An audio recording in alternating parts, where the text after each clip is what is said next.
Hallo, Moje, Jodelach, herzlich willkommen auf meinem kleinen bescheidenen Kanal. Ich bin der Leo, schön, dass ihr eingeschaltet habt. Ja, liebe Freunde, englische Woche. Für unsere beiden Mannschaften war das Wochenende bzw. die Zeit bis zum nächsten Spiel recht kurz. Für die Bayern noch kürzer. Ja, die haben am gestrigen Sonntag, ich nehme das hier am Montag auf, die Wolfsburger mit 8:1 aus dem Stadion geschossen. Ja, während wir gegen unseren nahezu ebenbürtigen Gegner Heidenheim gerade mal ein Unentschieden geholt haben. Und naja, ihr könnt euch denken, wie ungefähr die Zeichen am Horizont für uns stehen. Also ich erhoffe mir von diesem Spiel nicht viel, aber gut. Meine Gedanken zu diesem Spiel möchte ich an dieser Stelle mit euch teilen und dann am Ende dieses Videos werden wir natürlich das Spiel tippen. Ich habe natürlich wieder dazu aufgerufen, dass ihr mir bei diesem Tipp behilflich seid, aber dazu später mehr. Ja, 8:1, da kommen nun die Bayern zu uns. Der deutsche Rekordmeister, die Mannschaft, die in dieser Saison in der Bundesliga noch gar nicht verloren hat. Ich brauche nur die besten Scorer und besten Torschützen aufzuzählen.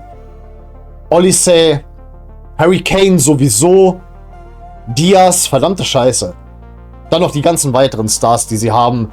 Und Manuel Neuer kriegst du auch nicht mehr aus dem Tor raus. Und egal, wie sehr man sagen könnte, er hätte hier und da mal ein bisschen nachgelassen, ist trotzdem immer noch wahrscheinlich der beste Torhüter Deutschlands. Und das mit fast 40 Jahren. Ja, und gegen die treten wir an. Meine Fresse, habt ihr wirklich Hoffnung da draußen? Weil ich habe ja die Abstimmung gesehen.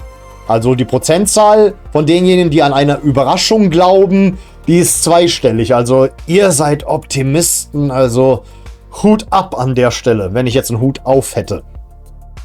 Wenn ich allein schon an Harry Kane denke. Der kennt den Weg zum Kölner Tor blind. Regelmäßig kassieren wir. Regelmäßig. Währenddessen ist natürlich jetzt auch ein bisschen Unruhe in unseren Verein eingekehrt. Ihr habt sicherlich das Plakat beziehungsweise das Banner der aktiven Fanszene gesehen. Kwasni Jok. Ich werde es hier an der Stelle nicht einblenden, weil ich weiß nicht, ob man auf den Bildern, die ich im Netz finde, eventuell Personen erkennen könnte.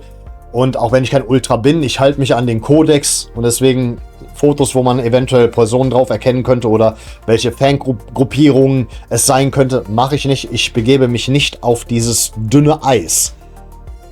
Und ehrlich gesagt, was die Aufstellung betrifft, was soll ich da jetzt vermuten? Das wird doch sowieso wieder anders sein als zuvor.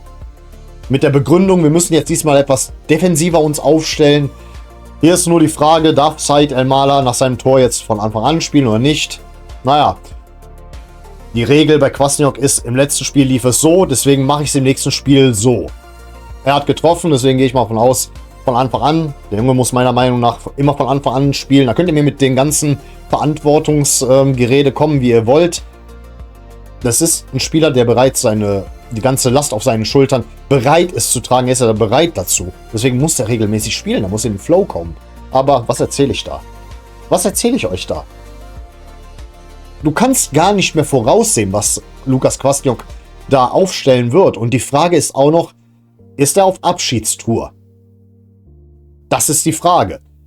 Und ich gehe mal davon aus, dass gleich schon langsam bei euch es in den Fingern juckt. Es gibt ja so einige, die gerne mal schreiben, hey, Leo, du hast das und das nicht gesagt. Was sagst du denn dazu? Und es gibt ein paar Gerüchte. Es gibt da so ein paar Gerüchte, die bezüglich ihm und seinem Verhalten aufgetaucht sind. Es braut sich da was zusammen. Ich werde aber nicht darüber reden. Weil wenn ich jetzt hier auf diesem Kanal nach 1,5 Jahren plötzlich anfange, über Gerüchte zu reden, die noch nicht verifiziert sind, weder von Presse noch vom Vereinsseite, ja, dann habe ich die Büchse der Pandora geöffnet. Dann erwartet ihr von mir, weil irgendwann haben die Zuschauer, die regelmäßig einschalten, eine gewisse Vorstellung von dem Content, die sie sehen wollen auf meinem Kanal. Dann sagen die, hey, Gerücht hier, Gerücht da, warum sagst du nichts dazu und so weiter. Ja, tut mir leid, dann kann ich jeden Tag ein Video machen und ich bin ein ganz normaler arbeitender Mensch. Wenn ihr mir mit 1000 Abos und regelmäßig, ich sage mal 100.000 Aufrufen dazu verhilft, ein Vollzeit-YouTuber zu werden, denn ungefähr das sind so die Summen, die man braucht, damit man mit der Sache hier genug Geld verdient. Ja, ihr wisst ja, wo der Abo-Button ist. Ihr könnt mir gerne dazu helfen. Dann mache ich auch jeden Tag ein Video, wenn ihr wollt. Das ist der Deal. Die Entscheidung liegt bei euch, wenn ihr meine Stimme so gern hört und meinen ganzen Schwachsinn, den ich hier von mir gebe. Ja, und an der Stelle gibt es auch nicht mehr viel zu sagen. Von daher, ich werde mich zu diesen Gerüchten definitiv nicht äußern, bis sie nicht verifiziert sind. Ich weiß nur, hier scheint unglaublich viel Unruhe eingekehrt zu sein. Ich selber nehme dieses Mal bezüglich der Trainerposition eine neutrale Haltung ein. Es ist mir egal. Es ist mir mittlerweile egal, wie viele habe ich hier kommen und gehen sehen.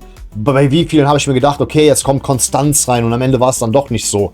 Das ist mir jetzt mittlerweile egal. Ganz ehrlich, so ich spreche mich weder für noch gegen den Trainer aus, bis auf Weiteres. So ist jetzt mein Standpunkt dazu. An erster Stelle steht immer vereinsbezogen, natürlich der Verein im Gesamtgebilde.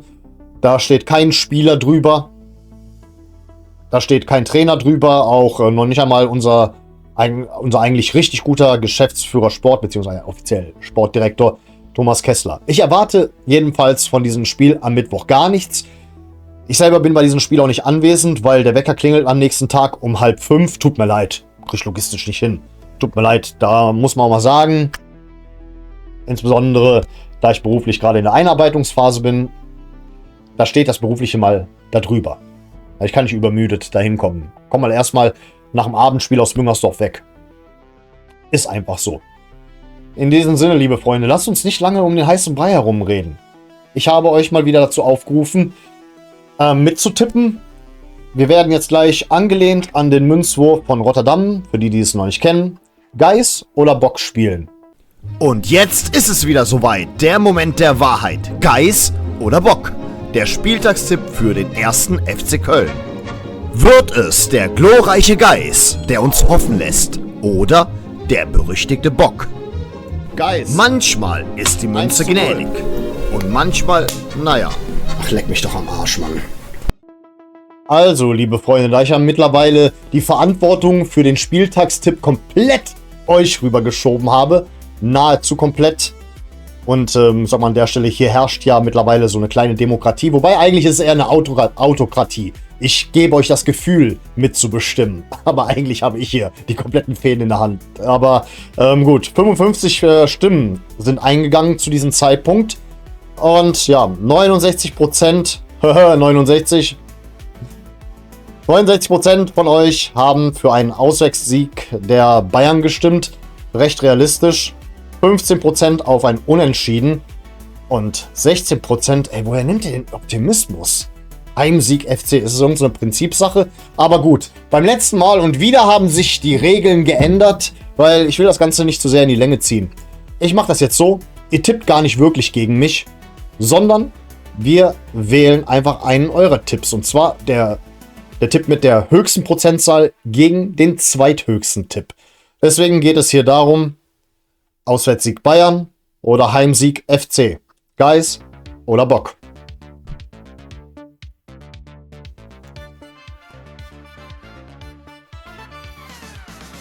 So, die Seite gilt als negativ. Die Bayern gewinnen. Wir bleiben realistisch und die Zahl, die Höhe des Ergebnisses bestimme ich mal an der Stelle. 0:5. Ja, ganz ehrlich, tut mir leid. Die haben schon die Wolfsburger mit 8:1 abgeschossen, da wir die Wolfsburger bisher besiegt haben in der Hinrunde, die übrigens nach diesem Spiel hier abgeschlossen sein wird. Denke ich mal, wir sind einen Ticken besser als Wolfsburg, deswegen sage ich mal 5:0. Wir schießen zwar eventuell diesmal kein Tor, aber hey, ist immerhin etwas weniger. Aber naja, okay, jetzt mal Spaß beiseite. Ich hoffe doch, dass diejenigen, die auf Sieg getippt haben für den FC, eventuell am Ende recht behalten haben. Auch diese marginale Zahl, die auf Unentschieden getippt hat, damit wäre ich auch höchst zufrieden. Wie es danach für Kwasniok weitergeht, das werden wir noch die Tage sehen. Wie gesagt, da braut sich was zusammen. Aber gut, mal gucken. Mal gucken, was da am Mittwoch bei rausspringt. Ich weiß nicht, wie viel vom Spiel ich sehen kann. Wie gesagt, der liebe Leo muss früh ins Bett gehen. Und dann sehen wir uns am Donnerstag wieder. Am Donnerstag ist es nicht nur ein Reaction-Video, sondern auch ein Spieltagstalk, weil das schaffe ich logistisch nicht. Und einen Tag vor dem Spiel guckt das Video kein Schwein. Man muss immer 2 Tage vorher Puffer haben, bis die Leute mal langsam auf das Video aufmerksam werden. Deswegen am Donnerstag quasi, wenn ihr so wollt, eine Folge mit doppelter Thematik, Reaction auf dieses Spiel und Spieltagstalk zum Spiel gegen Mainz. Wir kombinieren das am kommenden Donnerstag. Und in diesem Sinne, für heute bedanke ich mich recht herzlich für eure Aufmerksamkeit. Vielen Dank fürs Zusehen und ich sag mal an der Stelle, auf Wiedersehen. Denn wir wollen uns doch wiedersehen.